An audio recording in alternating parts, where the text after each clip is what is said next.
சளி தொண்டை வலியை போக்கும் சுவையான சுக்குமல்லி காப்பி செய்வது எப்படின்னு இந்த வீடியோவில் பார்ப்போம். மழைக்காலங்களில் சிறுவர்கள் முதல் பெரியவர்கள் வரை அனைவரும் எளிதாக தாக்கக்கூடிய ஒரு நோயாக சளி தொண்டை வலி உள்ளது. இதனை குணப்படுத்த இயற்கையான முறையில் நமது வீட்டிலேயே மிகவும் எளிமையாக சுக்குமல்லி காப்பியை தயாரிக்கலாம். தேவையான பொருட்கள்: தனியா 150 கிராம், சுக்கு 50 கிராம், மிளகு 10 கிராம், திப்பிலி 10 கிராம், சித்தரத்தை 10 கிராம், பனவெல்லம் அல்லது கருப்பெட்டி தேவையான அளவு.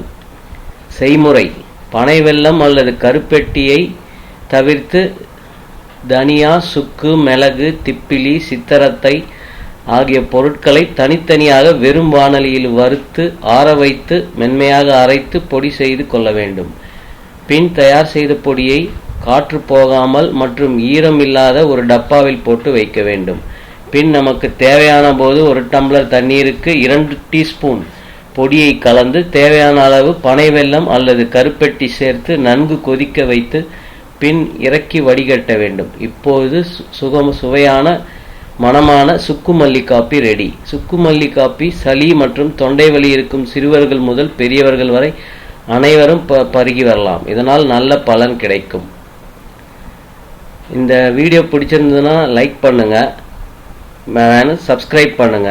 அப்போ நான் பண்ணுற வீடியோ எல்லாம் உங்களுக்கு இமீடியட்டாக இன்டிமேஷன் கிடைக்கும். ரொம்ப நன்றி.